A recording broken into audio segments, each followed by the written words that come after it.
여행을 상상하는 치유의 시간, 여행 상상에 오신 여러분 환영합니다. 저는 언제나 기쁜 소식을 전하는 미슐랭이고요. 여러분을 여행교로 전도하고 싶습니다. 오늘도 여행으로 먹고 사는 여행교 교원 라스트라다님 나와 계십니다. 안녕하세요. 여행 처방이 절실하게 필요한 라스트라다입니다. 네, 그리고 여러분께 여행교 교리와 여행 처방전을 주실 특별 게스트 여행교 교주 이화자 교주님 나와 계십니다. 어디가 아파서 오셨나요? 실례합니다. 네. 갑자기 이분이 이화자입니다. 네, 저 인류학자들이 남긴 책들을 보면요, 옛날에 원시 수렵 채집 사회에 인류학자들이 가보면 메디슨맨이라고 있어요. 그래서 네네. 그 사회에서 추장, 의사, 종교 지도자까지 전부 다 겸직하는 우두머리거든요. 그래서 이화자 선생님이 오늘은 우리에게 추장이자 의사이자 종교 지도자로 오신 거죠. 거의 무릎팍도사급이네요. 네. 여행교 교주를 만나요. 이 노래 어디서 많이 들어본 것 같은데. 네. 노래하지 마세요. 네, 처방이 필요하십니다. 그러니까요. 좀 지금 상태가 많이 안 좋습니다. 네. 나중에 처방전을 받아보도록 해요. 네, 이화자 교주님은 옛날에 광고를 하셨는데 어쩌다가 여행교에 입문하게 되신 거죠? 네, 제가 광고회사에 한 10년 또 대학에 한 15년 있었는데요. 사실 광고회사에 있다 보면 촬영이나 이런 걸로 출장을 갈 기회도 많이 있는데 그 출장을 가서 또 한 번도 여행을 해본 적이 없어요. 그러니까 예를 들면 파리를 갔는데 에펠탑은 못 보고 그냥 뭐 그 촬영만 하고 오는 막 이런 상황이어서 항상 그 안타까움이 많이 있었고, 그렇다고 뭐 여름 휴가도 제대로 못 가고 휴일도 제대로 못 쉬고, 그러니까 거의 뭐 여행이라는 거는 직장 생활을 하면서는 거의 못 가봤던 것 같습니다. 그래서 거기에 대한 목마름, 갈증 이런 것들이 있었어요. 그리고 이제 그래서 이렇게 살면 안 되겠다. 나 자신을 좀 돌아보면서 약간 숨통을 트여서 살자. 이렇게 생각해서 제가 이제 대학으로 그 직장을 이동을 했는데 방학이 있는 삶이 방학이라도 거죠. 있는 삶을 살자. 그랬는데 아시다시피 또 대학에 간다고 방학이 있긴 하지만 그렇다고 방학이 뭐 그렇게 놀 수만 있는 때도 아니고 그러다 보니까 물론 제가 지금의 그 여행을 하게 된 그런 동기가 됐던 거는 방학 때 조금씩 다녔던 그런 여행에서 느끼는 그 희열 이런 것들이 결국은 제가 여행 작가로서까지 이렇게 올 수 있게 만든 동기가 되었지만 어쨌든 그때도 뭐 그렇게 아주 여유 있게 몇 달을 간다든가 이렇게 할 수 있는 상황이 못 되었기 때문에 어느 날 제가 사무실에 이렇게 연구실에 앉아 있는데 문득 이런 생각이 드는 겁니다. 내가 지금 여기 앉아 있을 때가 아니다. 여행교의 뭐랄까 만신이 그렇죠. 내리더라고요. 접신을 하는 순간이 있었습니다. 가슴이 떨릴 때 가야겠다. 다리가 다리가 떨려올 것 같으니까 곧 다리가 떨려오기 전에 일단 지금 할 수 있는 걸 하자. 이렇게 마음을 먹고 제가 사표를 내고 사표를 내고 본격적으로 여행을 시작하게 되었습니다. 그러면 언제부터 남들에게까지 여행 처방전까지 내려주시기 시작한 거예요? 네, 그 첫 번째로 제가 이제 아무래도 그 전에 그 광고책들을 여러 번 써본 경험이 있고 그러다 보니까 그 여행을 본격적으로 하더라도 항상 뭐 1년 365일 여행을 하는 것은 아니다 보니까 중간에 이제 집에 와서 쉬거나 이러는 동안에 그 전에는 사실 다시 금방 직장으로 돌아가야 됐기 때문에 여행을 하고 난 다음에 뭐 따로 정리를 한다든가 이런 시간이 없었어요. 근데 이제 그런 시간이 조금 주어지다 보니까 제가 여행에서 얻은 것들을 감상들을 나 혼자 갖기 너무 아깝고 누구와 함께 공유를 하면 참 좋겠다라는 생각에서 뭐 책이 많이 팔리고 안 팔리고를 떠나서 그냥 그런 거를 공유하고 싶어서 책을 쓰게 됐는데 알고 보니까 제가 해마다 썼더라고요. 그러니까 2012년도에 학교를 그만뒀는데 2013년도에 여행에 미치다를 썼고 그 다음 해에 여행 처방전을 썼고 그 다음 해에 비긴 어게인 여행을 썼으니까 1년에 하나씩 이거 뭐 연구 실적도 아닌데 제가 왜 그렇게 꼭 됐는지는 그냥 그거 자연스럽게 그렇게 했던 것 같습니다. 그전에 광고 그 분야 또 전문 서적도 7권인가 쓰지 않으셨습니까? 네, 전문 서적도 뭐 그 공저까지 합치면 한 10권 정도를 썼고 그러니까 제가 카피라이팅을 하다 보니까 글 글 쓰는 거에 대한 부담은 사실 아, 별로 네. 없어서 네. 책으로 엮어낼 수 있었던 것 같습니다. 그중에 이제 가장 많은 분들이 얘기하시는 것이 여행 처방전. 제목이 너무 와닿아요. 네. 네. 그래서 너가 이걸로 그냥 여행 처방전 1, 여행 처방전 2, 여행 처방전 3 이래서 1년에 한 권씩 내면 맞네. 어떻겠느냐. 네네. 이런 말씀을 하시고 그걸 너의 캐릭터로 해라. 이렇게 또 광고하시는 선배님들이 저에게 너의 캐릭터를 이거를 해라고 말씀을 하시는데 네. 그 출판에 대해서 조금 아시는 분들은 아시는데 이게 속편을 잘 내주지 않습니다. 웬만한 네네. 성공작이 아니고서는 영화도 그렇잖아요. 1편이 대대적으로 성공해야지 속편은 뭐 반 정도 뭐 조금 1편을 따라가기 힘들다고 생각해서 같은 제목으로 책은 잘 안 내는 현상이더라고요. 저희 그래서 여행 상상에서도 어느 나라에 대해서 3부작을 하면 1편이 조회수가 제일 많고요. 그렇죠. 예, 아무래도 사람들 심리가 그쵸. 그런 것 같습니다. 그럼 예. 이 편은 여행 비방전을 하시는 거예요. 비밀 방법. 네.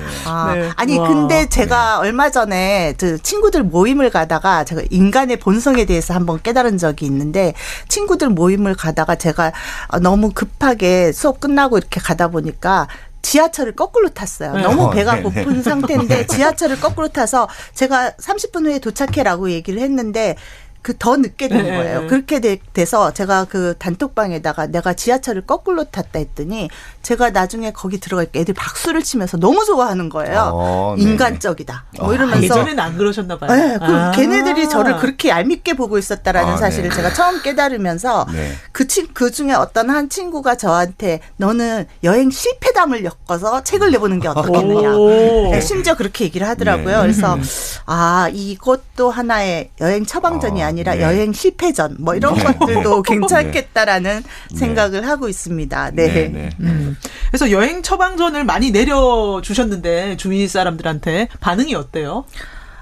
네, 뭐, 사실 여행 처방전이라는 거는 제가 그냥 제 경험의 기준에서 한 것이고, 사람마다 다 다를 것 같아요. 그래서 그거는 그냥 저의 거는 참고를 하실 뿐이고, 개인의 어떤 시간 여건이라든지 심리 상태에 따라서, 하시면은 좋을 것 같고, 많은 분들이 좋다고 얘기는 하셨는데, 제가 요즘 대부분의 나라가 다 중국인들로 가득 찼잖아요. 그렇죠. 네. 그래서 제가 뭐 어떤 제일 좋은 여행지를 추천해 달라고 하면 이렇게 마음이 상했을 때는 라오스를 가라. 또 뭐 네팔을 가라. 또 이렇게 추천을 해보면 갔다 온 사람들이 다 중국 사람밖에 없더라고요. 네. 이러면서 네. 이렇게 제가 갔을 때 불과 2, 3년 전, 3, 4년 전과 굉장히 달라진 모습에 차이도 좀 생기더라고요. 근데 이제 우리나라 사람들이 중국인들 그냥 시끄럽다 뭐 이런 편견을 많이 갖고 있는데 또 선생님은 마음이 열린 분이시니까 그 중국 사람들에 대해서 또 관찰을 많이 하셨더라고요. 네. 관찰을 했다기보다는 제가 네팔을 예전에 갔을 때 포카라 이런 곳을 굉장히 좋아했는데 몇 년 만에 또 갔더니 중국 사람들이 여행 자유화가 된 다음에 갔더니 굉장히 중국이 전 세계에 나가 있지만 중국과 국경을 하고 있는 그런 나라들이 더 많이 거의 진짜 많아요, 진짜. 네, 더 많잖아요. 근데 네. 거의 네팔 포카라가 거의 중국화되었더라고요. 그래서 중국 네네. 배낭 여행하는 대학생들도 많이 있고, 그래서 게스트하우스에서 제가 이제 이렇게 아침 먹고 이렇게 나와서 소파에 이렇게 앉아 있는데 중국 사람들의 그 대륙 기질. 거침이 없잖아요. 네. 그래서 저한테 오더니 갑자기 제 가방을 보면서 그 네팔에서 산 그런 네팔 스타일의 가방이었는데 그걸 보면서 그 가방을 자기한테 팔라고 네. 어떤 여학생이. 그래서 내가 이거 네팔에서 산 거기 때문에 너 여기 나가면 굉장히 많이 있다. 그랬더니 아니 나는 네 그 디자인이 마음에 드니까 자기한테 팔려는 거예요. 그래서 굉장히 깜짝 놀랐었는데 그 중국 여행자들의 그런 어떤 약간 거침없고 겁이 없고 대륙기질 이런 것들이 중국인들의 특징인 것 같고 그럼 가격 한 10배 붙여서 팔아보지 그러셨어요. 네. 후회스럽습니다. 네. 그렇게 할 네. 걸. 그리고 또 하나는 이 대학생들은 그렇고 중국 성인들 같은 경우에는 굉장히 그런 좀 약간 그 GNP가 낮은 나라들에서 환대를 받는 경우가 많더라고요. 그렇죠. 네. 왜냐하면 이 사람들이 굉장히 나가면 기분파라서 돈을 잘 씁니다. 팁을 되게 잘 준다고 팁을 굉장히 하더라고요. 잘 주고 환호도 많이 하고. 그래서 맞아요. 우리나라 같은 경우에는 어떤 공연 같은 거 옵션이나 이렇게 들어있는 공연을 가면 뭐 그냥 공짜니까 이렇게 보고 그냥 팔짱 끼고 얼굴이 굳어 팔짱 있죠. 끼고 얼굴이 굳어 있으면 그 얼마나 잘하는지 한번 보자. 한번 해봐 네가. 네, 라고 그렇죠. 보다가 또 끝나고 나면 그냥 뭐 팁박스를 이렇게 들고 돌아다니면 그냥 우린 다 일어나잖아요. 다 일어나서 바로 나오는데 네. 중국 사람들은 그 공연하는 동안 최대한 즐기고 좀 시끄럽 단점이 있는 반면에 그 공연하는 사람 입장에서 보자면 너무나 고맙죠. 감사한 일이죠. 그런데 그렇게 또 박수를 친 다음에 또 팁박스를 돌리면 어마무지한 또 팁을 주니까 네. 이 사람들에게는 그때 네팔에서 제가 그 공연을 보러 갔는데 그분들이 예전에는 제 기억에 영어를 제일 그렇죠. 먼저 얘기하고 그다음에 불어 뭐. 네, 불어 이렇게 순서였는데 중국어를 제일 먼저 니하오부터. 네, 네. 하더라고요. 그래서 중국은 굉장히 세계적으로 환대받는 그런 곳이 되지 않았나. 최근에 이제 여행 자유화는 사실 좀 일찍 되었는데 이제 그 전에 중국 그 여권으로 비자를 받기가 어려웠어요. 중국 여권으로. 근데 중국이 최근에 여러 나라들과 이제 무비자 협약을 많이 맺었거든요. 특히 이제 중국이 그 1대1로라는 프로젝트를 이제 시진핑 이후에 하고 있잖아요. 그러면서 제가 올해 겨울에 그때 스리랑카에 갔을 때도 원래 스리랑카에 그전에만 하더라도 중국 사람이 그렇게 많이 없었는데 1대1로 그 프로젝트라면서 스리랑카에 이제 중국이 큰 항구를 거의 뭐 원조하다시피 지어주고 나서 그리고 나서 이제 스리랑카와 중국이 거의 무비자가 되니까 그때부터 중국인 여행객들이 엄청 오기 시작하면서 스리랑카도 지금 굉장히 많거든요. 그 전에 제가 중국을 혼자 개별적으로 중국 내에서 제가 여행을 하다 보면은 저기 서쪽 끝에 신장 이제 우루무치 거기에 게스트하우스에서 중국인 이제 20대 여행자들하고 저는 이야기를 하면서 저는 이제 그 우즈베키스탄으로 넘어간다고 하면 다들 부러워해요. 왜냐하면 자기들은 여권으로 못 가니까 중국 여권으로 우즈베키스탄 비자 받기가 정말 어렵대요. 그래서 이제 그런 차이가 있는데 요즘 이제 이 아시아 특히 중국 주위의 국가들은 이제 많이 중국과 무비자 협약을 맺어서 굉장히 많이 늘어났죠. 라오스. 그게 다 1대1로 국가에 들어가거든요. 중국 프로젝트에. 그런데 아직도 그래도 뭐 이제 그 선진국은 좀 어렵죠. 네. 네. 그래서 중국 시장에 여행 처방전이 번역됐잖아요. 네. 그래서 나중에 이제 중국에서도 여행교 교주로 활동하지 네. 않으실까. 네. 10억을 제가 한번 아니 네. 그 여행 다니시면서 교주가 중국어판을 들고 다니시죠. 그래서 누가 맞아. 물어보면 이거 내가 쓴 거다. 중국 가서 사라라고 보여주시면 너 되잖아요. 입교해라. 미슐랭한테 10만 원씩 입금해라. 네. 아 이거 다단계잖아요. 이거는 여행 다단계. 네, 여행 상상 다단계 사업. 네. 네. 아무튼 그 여행교니까 교리가 있을 텐데요. 교리 1번. 여행이란 무엇인가? 어떻게 생각하세요? 네, 여행에 대해서는 뭐 수많은 격언이 있고 모든 사람들이 그 자기가 마음에 와닿는 그런 격언들이 다 다르다고 생각을 하는데 저도 뭐 많은 격언들 좋아하는 격언들이 있지만 가장 저한테 와닿았던 격언 중에 하나는 그 오마이 게니치가 그 난문쾌답에서 써놓고 있는 말이었는데요.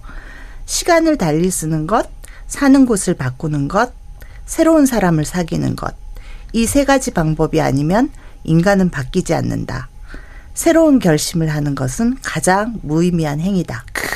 네, 이런 말을 했거든요. 그렇죠. 네네. 이거는 뭐 물론 새로운 결심을 여행을 안 하고 하시려는 분들에게 너무 또 힘든 얘기인지는 모르겠지만 어쨌든 저의 경험을 통해서 보자면 제가 힘들었거나 또는 어떤 그 위로가 필요하거나 치유가 필요했을 때 가장 빠른 시간 내에 치유를 해줬던 것이 여행인 것 같아요. 맞습니다. 네. 교주님. 네. 그리고 그런 상처의 깊이가 깊으면 깊을수록 저는 멀리 가라고 사람들에게 맞아요, 이야기를 맞아요. 합니다. 그러니까 거리감만큼 자기를 떨어져서 객관적으로 볼 수가 있고 또 그만큼 또 위로되는 속도도 그만큼 빨라지는 것 같아요. 그래서 여기 현장에 있는 나에서 떨어져서 객관적으로 그 나라에 있는 또 다른 문화를 또 느끼면서 내가 내가 얼마나 우물 안에 개구리 긋고 별거 아닌 사소한 문제들로 내가 안달복달했는가라는 자신을 부감해서 그러니까 높은 그렇죠, 곳에서 그렇죠. 한번 네, 내려다보고 나면 그 문제가 사실은 엄청 큰 문제예요. 로 느껴졌던 것이 굉장히 사소한 문제이고 네, 세상에 굶어가는 사람들이 있고 굉장히 어려움 속에서도 환하게 웃으면서 사는 사람들을 보고 나면 내가 얼마나 호사스러운 고민을 하고 있었던가를 알게 해줬던 것 같아요. 20년 전에 제가 인도에 처음 갔을 때 어떤 한국 언니를 만났어요. 이제 30대 초반이었던 것 같은데 이 언니가 사실은 한국에서 너무 고민이 많아가지고 다 때려치고 왔다. 자기가 뭐 직장도 고민이었지만 이혼남과 사랑에 빠져서 다시 이 사람하고는 결혼을 하고 싶은데 부모님이 이혼남하고 하면 안 된다. 너무 반대를 하셔가지고 너무 인생이 괴로워서 왔는데 처음에 이제 방콕에 내리자마자 그 고민이 별거 아니네? 이거 갖고 내가 왜 고민했지? 그랬고 인도에 오니까 완전 세상에 이런 고민을 왜 나만 하지? 그래서 돌아가서 네. 나중에 결혼했다고 연락이 왔어요. 아, 네. 그러니까 방콕만 가도 인도만 가도 모든 고민이 다 사라진다는 거죠. 네. 그래서 시간을 달리 쓰고 지내는 곳을 바꾸고 새로운 사람을 만나고 이렇게 하니까 생각이 확 바뀐 것 같아요. 네, 네. 예. 그러니까 우리 인간이 이제 인간을 구성하는 게 시간과 공간이잖아요. 그래서 여행을 떠나면 시간대와 공간대가 바뀌고 그다음에 이제 인간이 바뀐다는 거는 결국 사회와 조직인데 역시 아무리 인간이 이제 새로운 결심하려고 해도 계속 같은 시간대 공간대에서 같은 조직에 있으면서 이 머리가 참 바뀌기가 어렵죠. 그래서 저도 첫 그 여행에서 사표를 내고 떠난 인도 그때 네팔 여행에서 굉장히 이제 그 많은 것들을 이런 말씀하신 것들을 느꼈거든요. 그리고 저는 30대 때 초반에 굉장히 사막을 좋아했어요. 사막에 가면은 너무나도 그 시간과 공간과 그 다음에 사람이 없으니까 제 마음속이 너무나도 투명하게 투영이 되는 거예요, 사막에. 네. 그리고 이제 여기 우리 그 가난한 나라에 가서 이제 그 사실 위안을 많이 얻거든요. 근데 좀 비판적인 시각도 있어요. 약간 여행뽕이다 아니면은 뭐 좀 더 좀 신랄하게 비난하시는 분들은 이게 뭐 가난을 소비한 일종의 포르노 그렇죠. 같은 거다라고 네네. 말씀을 하시는 분도 계시고 저는 사실 반반이라고 봐요. 뭐 세계에서 뭐 가장 가난한 나라가 방글라데시고 그렇지만 또 행복 지수가 높은 나라도 뭐 방글라데시다 하는데 구조적인 문제도 가보면 심각하지만은 근데 인간이라는 게 정말 그러면 과연 돈이 뭐 엄청 많다고 행복할까? 또 그건 아니라고 저는 보거든요. 물론 그것도 중요하지만 그래서 좀 그런 비판적인 시각에도 불구하고 저도 사실은 조금 저개발국에 가서 아직도 그 가족 단위, 대가족 단위로 사는 사람들의 모습을 보면서 저도 힘과 용기를 사실 많이 얻습니다. 특히 뭐 중남미, 뭐 중앙아시아 이런데, 네. 저도 그런 오지를 좋아하고 이화자 선생님도 그런 곳을 좀 좋아하시는 것 같아요. 네, 저도 처음에는 뭐 그 유럽이라든지 미국이라든지 선진국들 많이 네. 갔고 특히 이제 일반적으로 초기의 여행자들 또 부모님들이 자식들을 어디로 여행을 가라고 할 때 선진국을 많이 추천을 하시죠. 뭐 배울 그렇죠. 게 네, 있다라는 네.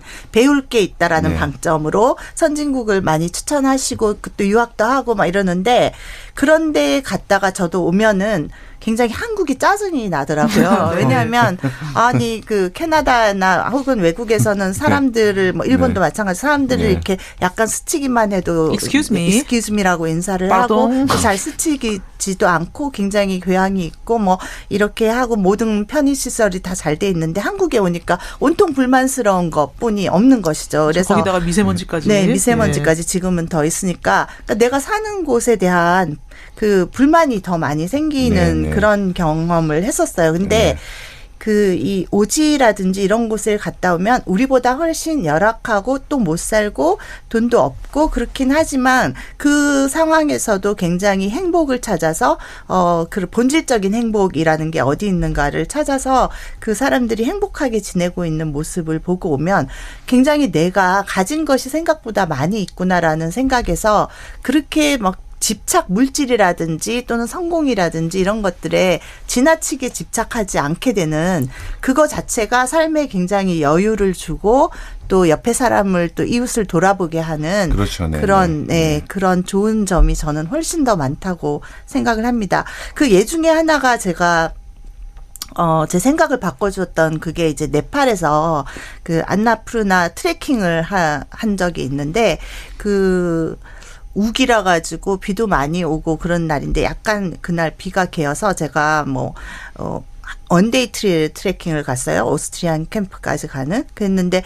거기에서 그 스위스에서 온 한 여성분을 만났는데 그분이랑 이렇게 얘기를 나누다 보니까 그분은 막 거기까지 오는데 1원이라도 정말 아끼기 위해서 버스를 3번이나 갈아타고 그 초입까지 왔고 그다음에 그 자기가 뭔가를 결정해야 된다라고 하는데 이분이 인도에서 그 자선 사업을 하고 계시더라고요. 근데 자기의 사재를 털어서 자선 사업을 하고 있는 중이었는데 그 새롭게 결정해야 된다라는 부분은 그 스위스에 있는 집이 하나 있는데 그 집을 팔아서 예, 이 자선 사업을 계속할 것인지 말 것인지를 결정하기 위해서 왔다고 얘기를 하더라고요. 근데 결정을 했다고 하면서 그 스위스 집을 없애고 그냥 그걸 인도에 있는 어린이들을 위해서 하기로 했다라는 것을 보면서 제가 이제 그분한테 이렇게 했어요. 물어봤어요.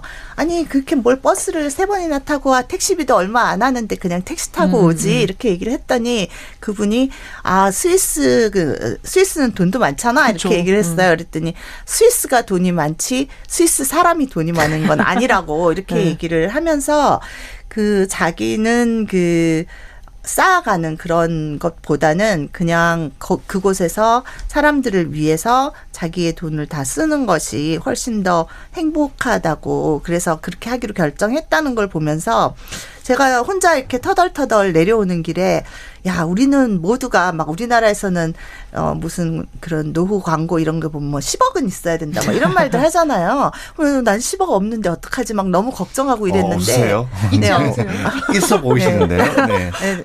너무 그렇게 깊이 파고들지는 말아주시고 네, 네. 그래서 어쨌든 10억 있는 분들은 또 20억이 있어야 된다고 네, 네. 생각하고 막 항상 이렇게 노후를 걱정하면서 현재를 즐기지 못하는 그런 상황인데 이분 같은 경우에는 그 모든 걸 다 내려놓으니까 이걸 축적하는 삶이 아닌 베푸는 삶으로 잠깐 시각만 돌리면 그 모든 삶이 너무나 평화로워지는 그런 것들 그럴 수 있겠다라는 데서 저의 시각의 전환을 가져왔던 그런 한 만남이었고요. 그래서 그 또 하나의 만남은 저도 인도에 갔을 때 인도에 갔다 온 사람들이 많은 사람들이 굉장히 그 물질주의에서 많이 벗어나고 또 물질 만능주의에 젖어 있는 자본주의 국가에서 온 선진국에서 온 사람들이 인도에 와서 정착을 많이 하는 경우도 인도에 있는 동안 굉장히 처음에는 더럽고 막 인도가 냄새나고 이래서 떠나야 하나 이렇게 하다가 저도 2, 3주가 지나니까 그 알지 못할 그런 자유로움 같은 것들이 막 네. 온몸으로 느껴지는데 이게 어디서 오는가를 생각을 해봤더니 그 나라에서 여행하는 동안 누구도 나의 뭐 패션이라든지 내가 어떻게 하고 다니는지에 관심이 없고 주목을 끌지 않고 이러니까 거기에서 오는 자유로움이 있고 인도에서 제가 어떤 아이를 봤는데 다 우리가 여행자들이 버리고 간 다 떨어진 티셔츠 같은 것들을 평생을 입는 그런 것들을 보면서 내가 너무 옷이 많구나. 한국에 가면 옷을 사지 않겠다 앞으로 몇 년 동안은.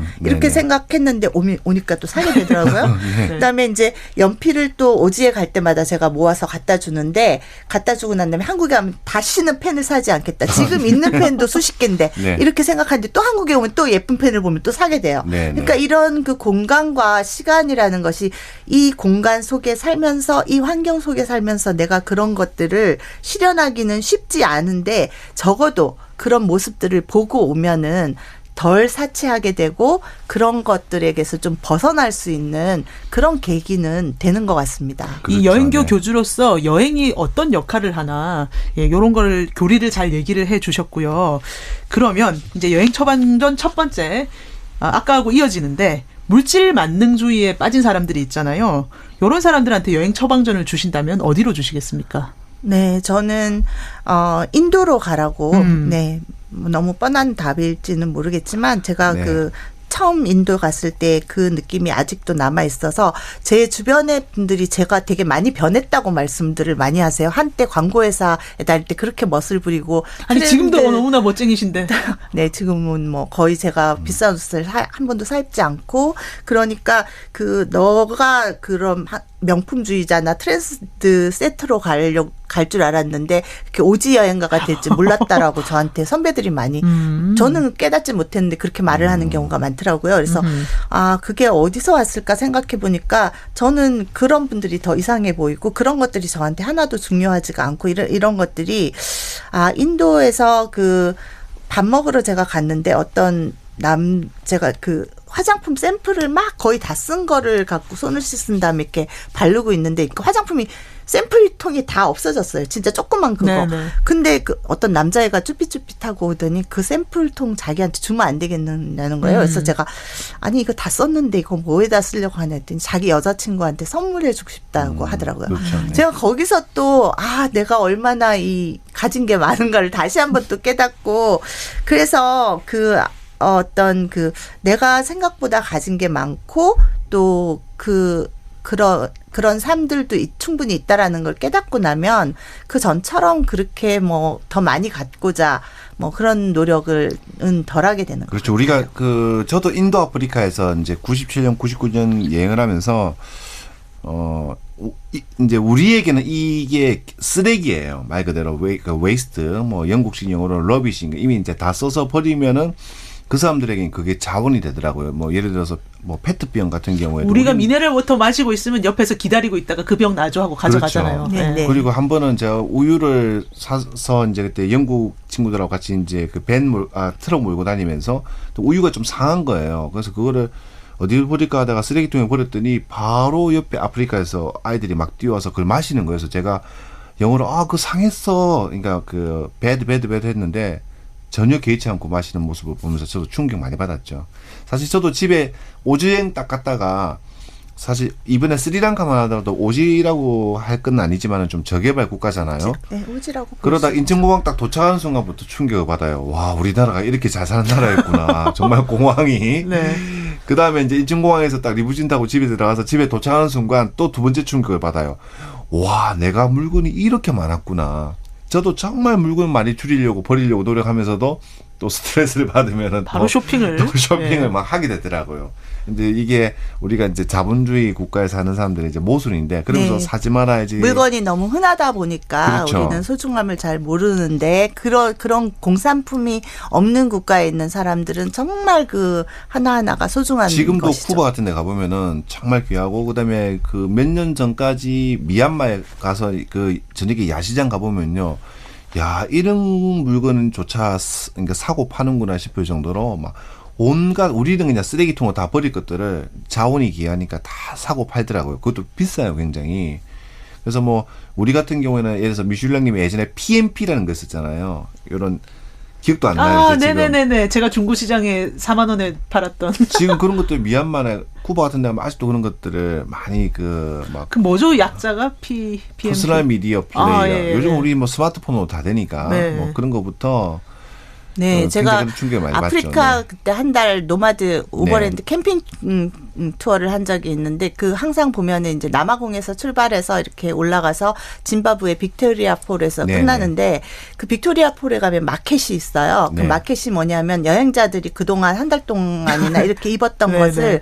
그 낡은 신발 혹은 먼지 있는 옷 같은 거 자기네 나라에 굳이 가져가기 갈 필요 없는 허름한 것들을 거기에서 물물 교환하는 거예요. 그 나라 사람들의 그 기념품, 그 나라 사람들이 손으로 깎아서 어렵게 만든 기념품과 물물 교환을 해주는 장터가 있는데 거기 가서 가면 거리 지나가고 있으면 I like your shoes, I like your hat 막 이런 식으로 네, 계속 난 네 모자가 마음에 들어, 나는 네 신발이 마음에 들어, 다 떨어졌는데 너덜너덜한데 난 네 바지가 마음에 들어 막 계속 이렇게 얘기를 해요. 그러면은 그 마켓에 가서 그걸 주면 우리가 생각할 때 엄청나게 화려하고 엄청나게 공이 많이 들어가는 목각품이라든지 이런 기념품을 몇 개씩이랑 바꿀 수가 있는 겁니다. 네. 그래서 좋은 방식이네요. 그만큼 그 나라는 굉장히 그런 공산품이 귀한 것이죠.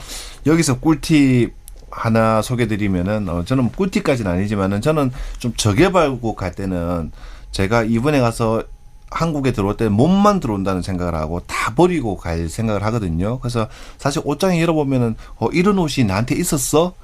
이거 내 살 빼면 입어야지. 막 그런 옷들이 너무 많아요. 그래서 그런 것들을 다 들고 와서 한 번씩 입거나 그래서 거의 다 올 때는 항상 심지어는 트렁크마저 버리고 오려고 하거든요. 네, 저도 잘 그러는 편인데요. 네네. 마다가스카르 같은 데 갈 때 그 우리 그 풍선 같은 거 있잖아요. 네네. 그 부피도 얼마 안 차지하고 네네. 펜도 부피들 별로 안 차지하는데 그런 것들 그 거기 소년들 나눠주면 평생을 정말 아끼면서 쓰고 그다음에 풍선 같은 것들도 불어서 장난감이 워낙 없으니까 그렇죠. 너무 네네. 좋아하고 그다음에 저도 그 오지에 가서 멋을 부려봤자 다 먼지 투성이로 먼지가 날려서 멋을 부릴 수도 없는 곳이거니와 아예 갈 때 내가 거기에 사람들한테 그냥 주고 빈 가방으로 올 수 있는 그런 허름한 옷들을 가지고 가서 뭐 다 주고 오면은 올 때 가방 가벼워서 좋고 마음은 마음은 더욱 행복해서 좋고 그래서 그런 방법 꼭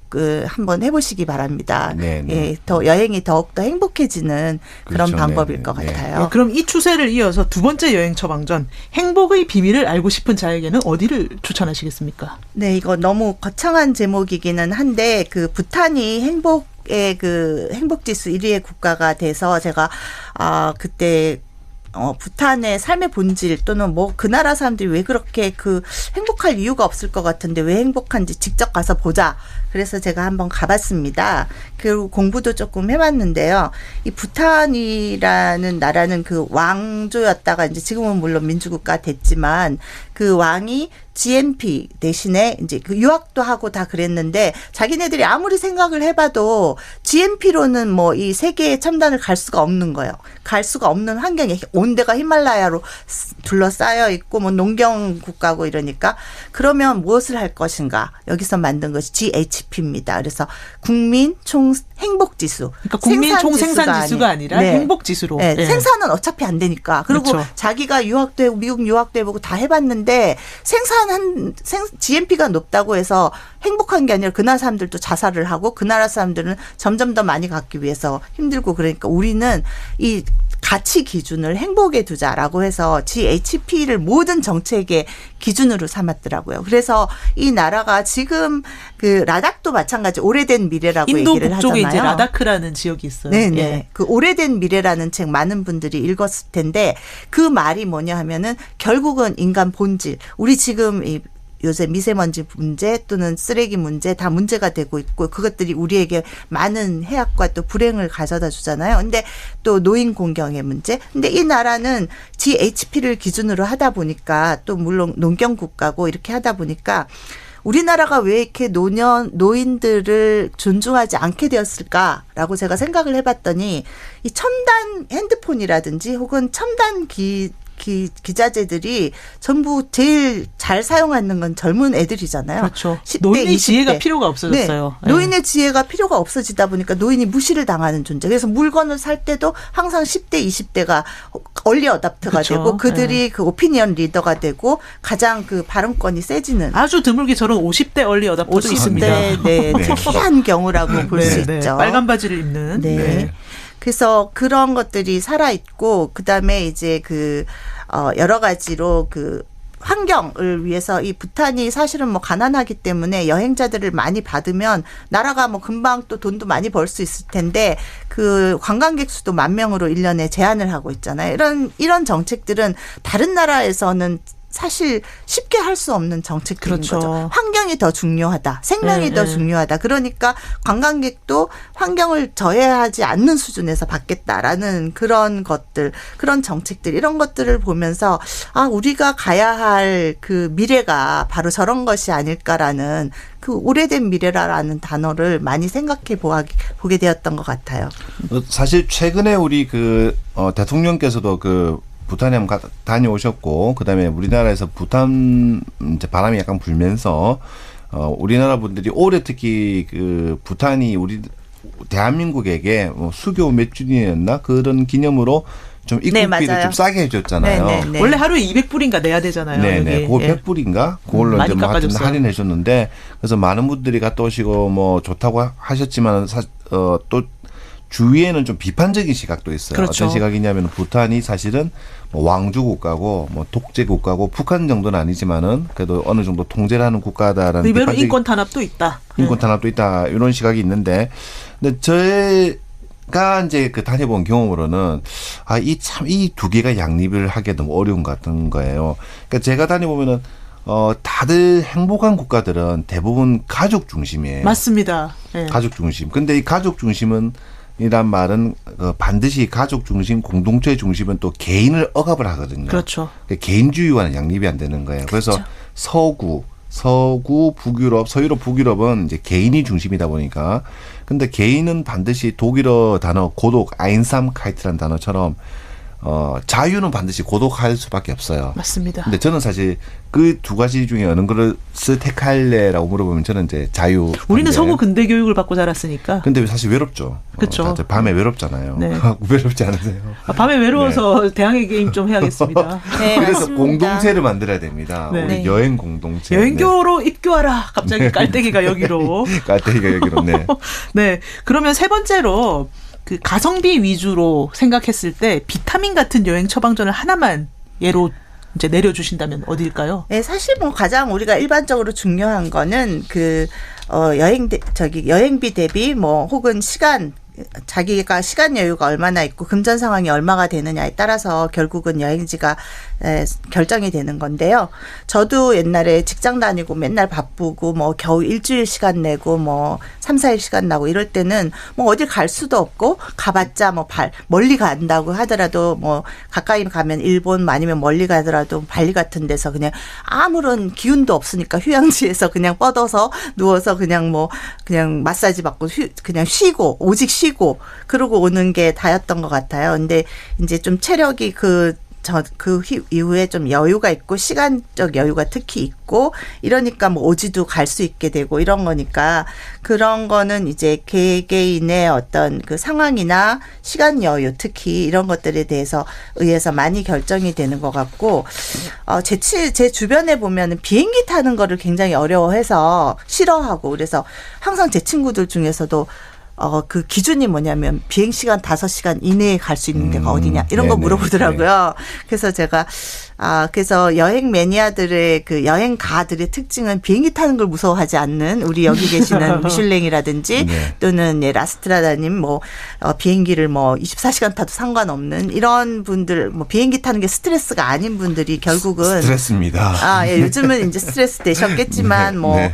최근 하여튼 그 얼마 네. 동안은 항상 비행기 타는 게 그렇게 힘들지 네. 않은 분들이 먼 곳까지 많이 가시는 것 같고 대부분의 많은 분들이 이제 비행 시간이 5시간 이내 넘어가면 힘들다. 그렇죠. 막 이렇게 얘기 많이 하더라고요. 네. 그래서 그런 분들 중에 그런데 갈 수 있는 나라들이 이제 한정적이죠. 일본, 중국, 태국, 홍콩, 이 정도. 네. 그다음에 베트남 이 정도, 인도네시아 이 정도인데 제가 그 중에서 저에게 인상적이었던 곳 중에 하나는 저도 중국을 그렇게 좋아하는 편은 아니지만 중국에 보면 운남성이라고 그렇죠. 있습니다. 윈남. 네. 정말 좋죠. 네. 겨울에 특히 가시면 봄을 느낄 수 있는. 여기는 사계절 동안 봄 날씨입니다. 네. 그렇죠. 네. 태국 바로 위죠. 그리고 거기가 또 티벳이라든지 이런 옥룡설산 이렇게 다 경계로 하고 있어서 중국이지만 정말 중국 같지 않은 마치 여기서 비행기를 타면 한 5시간 정도면 이내에 갈 수 있지만 거기 가면 전 세계에 내놓으라 하는 여행자들이 다 모여 있고 그런 독특한 그런 느낌을 받을 수 있는 그런 곳이 운남성, 운남성 딸이 昆맹은 2시간이면 가잖아요. 네, 비행기 네, 타고. 네. kunming까지 5시간. 5시간 5시간이에요. 걸립니다. 네, 네. 네, 잘못 기억했구나. 네네. 네. 왜냐하면 저 남서쪽 끝이기 때문에 태국 위이기 때문에 네. 치앙마이 위쪽이라서. 네네 5시간 네네네. 걸리고 근데 이제 거기가 굉장히 오묘한 문화를 가지고 있는 곳이라서 저는 여기 소수민족도 많이 많고. 네, 소수민족들 많죠. 그래서 소수민족 복장을 하고 있고 나시족이라든지 이런 분들 있고 여기가 제임스 힐튼의 잃어버린 지평선의 무대가 된 곳이라고 해요. 샹그릴라 나오는 네, 곳이죠. 샹그릴라가 네, 있죠 네, 또. 네, 그래서 샹그릴라는 여기저기 다 여기가 다들 샹그릴라라고. 주장하죠. 티벳은 티벳대로 네, 중국은 중국대로. 방콕에도 있어요. 샹그릴라 호텔. 네. 제주 호텔. 네. 근데 가장 가까운 곳이 여기가 아닌가라는 생각이 들고 또 여기 가면 꼭 반드시 보시라고 말씀드리고 싶은 거는 그 8,000m의 그 옥룡설산을 무대 배경으로 펼쳐지는 오픈에어 야외 오페라인 임프레션 오브 리짱 인상여강이라는 그렇죠, 네, 네. 장예모 감독이 그 연출한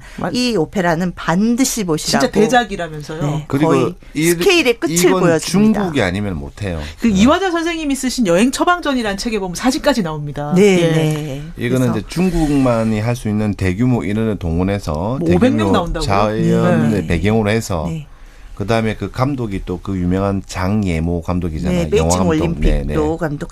근데 그 게리메도 가니까 이런 그 스케일 있는 다 있어요. 오페라가 도시마다 있고, 다 네, 있어요. 뭐 항저 가면 송성 네, 가무쇼. 그러니까 이게 뭐, 네. 중국의 특징인 것 스케일, 같아요. 네, 네. 그래서 그 저도 뭐 브로드웨이 뮤지컬도 보고 또 런던에서도 네. 봤지만 이 뭐 거기는 질적으로 높은 어떤 그런 오페라나 뮤지컬을 볼 수 있다면 스케일의 끝을 본다면 여기가 그렇죠. 아닐까 이런 중국이죠. 생각이 네. 듭니다. 예, 그러면 여행 처방전 마지막으로 페이스북으로 사연을 하나 받았는데요.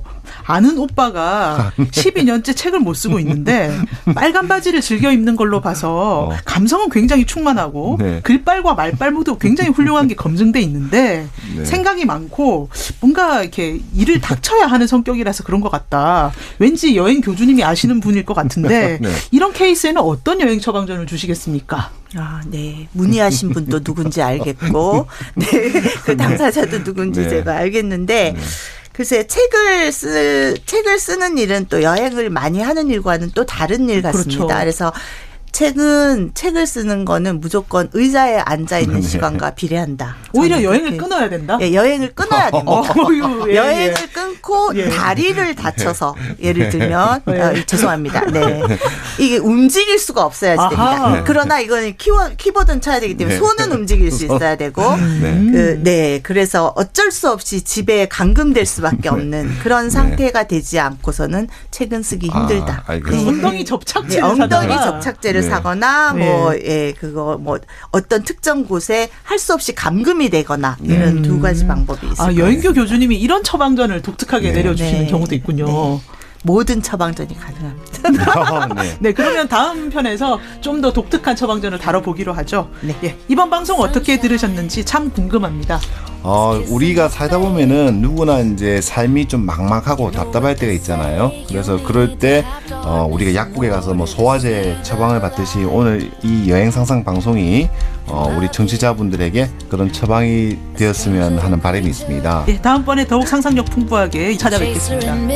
Till one day you find her waiting there by your side. This is my time. Start of a new life. It's finally my turn to catch a shooting star. This is my